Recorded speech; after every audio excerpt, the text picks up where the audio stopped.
Okay, let's unpack this. Have you ever noticed how little ones can be completely fearless one moment and then absolutely terrified of something seemingly small the next? Or how a new situation, like starting school, can trigger this really intense reaction that just, well, doesn't seem to fade? Today, we're taking a deep dive into working with anxieties and phobias in early childhood education. Hmm. We're pulling insights directly from a specialized chapter, giving us a focused, really actionable look at how to understand and support young children facing these kinds of challenges. And what we're aiming to do today is give you a really clear picture. How do you identify these things? How to understand them? And then crucially, how do you effectively support young children? We're not just, listing definitions. We want to uncover those subtle cues, the things you might miss that show when a child's passing fear is becoming more like a daily battle. And most importantly, how you can step in with strategies that actually work, drawn straight from the research.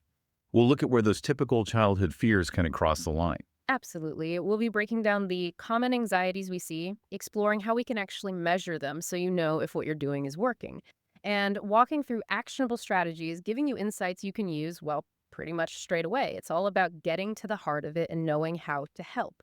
So let's kick things off by maybe defining the landscape a bit.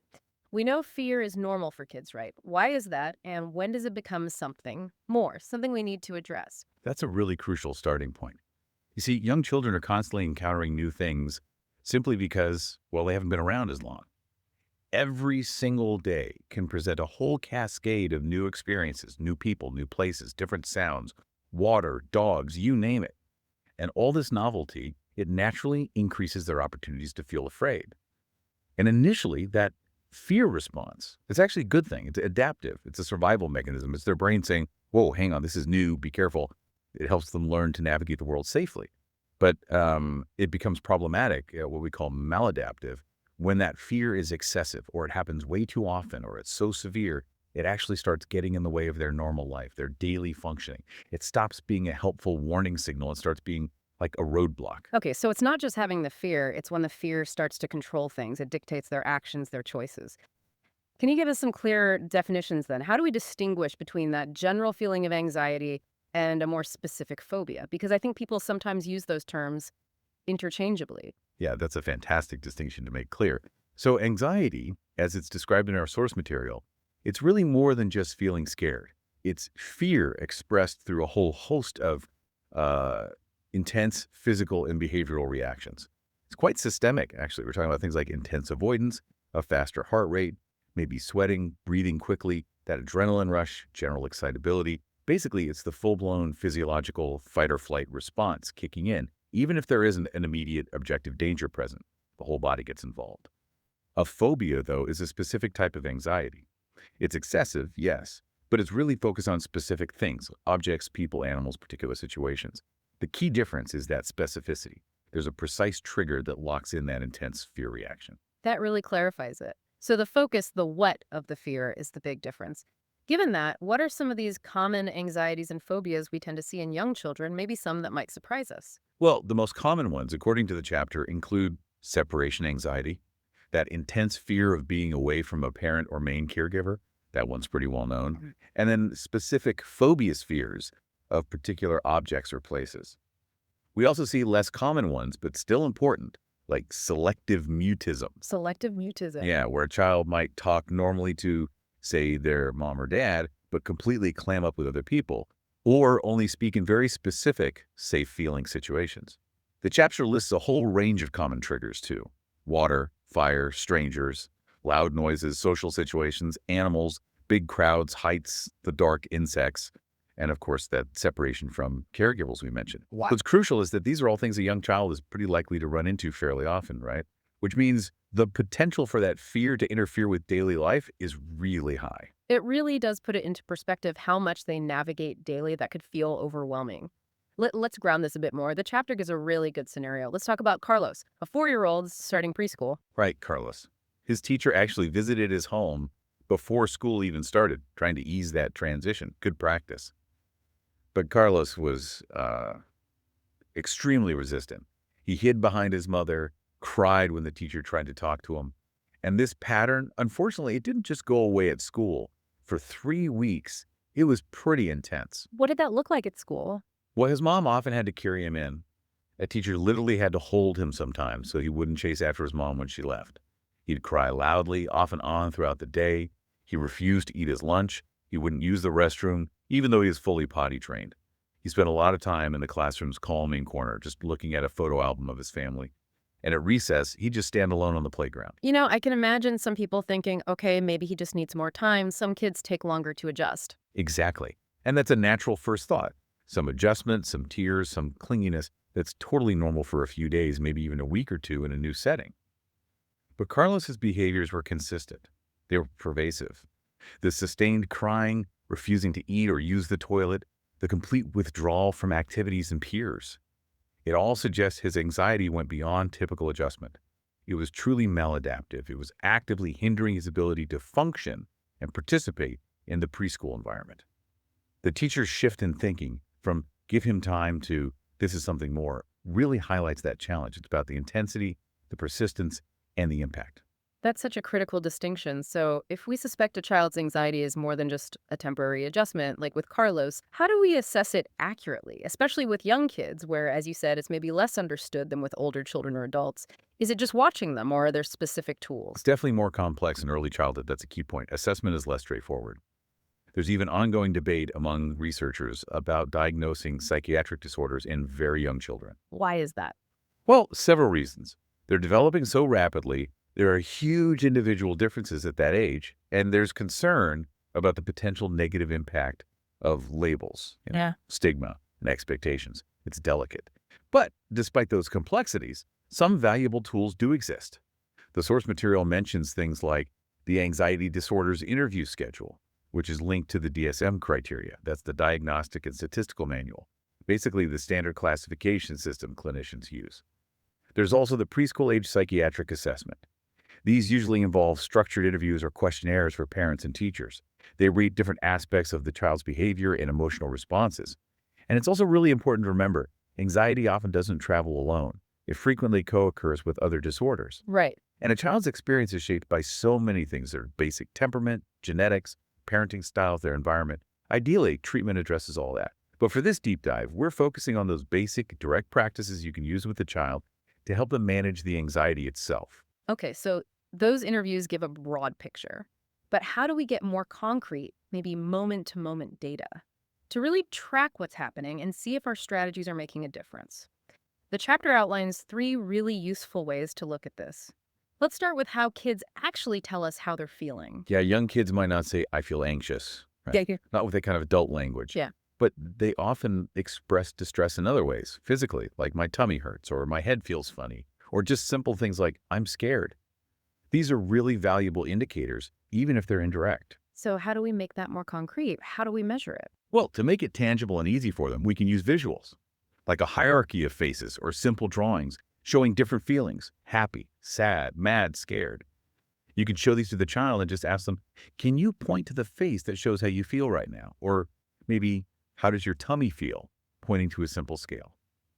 This gives us quick, direct input from the child, especially if you compare how they respond in anxious versus non-anxious situations. Right. If Carlos points to scared every time mom leaves, that's clear data. That's a brilliant way to bridge that communication gap. Very practical. So, beyond what they tell us, how do we use direct observation? What behaviors should we be looking for? Right. The second aspect is direct observation of behavior, literally watching how the child acts in that anxiety-provoking situation. Hmm? We look for concrete, observable actions that seem linked to avoiding or escaping whatever they fear. This could be literally turning away, trying to run away, crying, maybe even aggression if they feel trapped or overwhelmed. Hmm. These behaviors can be clearly defined, like number of minutes crying or attempts to leave the room. Then you can track if they increase or decrease as you try different things. For Carlos, you could track minutes in the calming corner or how many times he tries to follow his mom. There's also a more specific method called a behavioral avoidance task. Okay. Here, you systematically measure how close a child gets to something they fear or how long they stay near it or interact with it. So if a child fears dogs, you might measure, maybe in feet, how close they'll willingly walk towards a calm, friendly dog on a leash. I see. Successful treatment would mean they get closer over time or stay longer. It's very quantifiable. So, you're not just asking, you're actually seeing and measuring the change. That's powerful. And the third aspect was physiological reactions. Our bodies definitely react to fear. Sometimes visibly, sometimes less so. Exactly. Observable physical signs are another data point. Things like trembling, noticeable sweating, maybe teeth chattering, or repetitive movements like rocking or hand wringing. You can see and note these down. For deeper insights, yes, sometimes specialized equipment is used in clinical settings to measure heart rate, breathing rate, even blood pressure changes. But the key thing for parents and teachers is helping collect data in the child's natural environment at home, at school. That gives a much truer picture than just in a clinic. And just as vital is monitoring if the positive effects of any treatment last after the formal intervention stops. Does the child maintain the gains? That tells you if it really worked long term. Okay, this gives us a really solid framework. We understand what anxiety and phobias can look like, and we have concrete ways to assess and measure them. So now, the big question. What can actually be done for a child like Carlos? What strategies work? The chapter emphasizes evidence-based treatments, mostly under the umbrella of cognitive behavior therapy or CBT, but adapted for younger children. That's right. And CVT is a well established approach that helps people change unhelpful patterns of thinking and behaving. But what's fascinating and really important for this age group is the adaptation. You see, CBT with older kids or adults often involves a lot of self evaluation, examining your own thoughts, challenging them. With very young children, they might not have the cognitive skills or language for that yet. So, adults often need to step in and help them recognize the situation and their own responses. The adult acts almost like an external guide, prompting them, helping them label feelings, connecting the situation to their reaction. As they get older, that self evaluation piece becomes more doable for them. That makes so much sense. It's about tailoring it developmentally.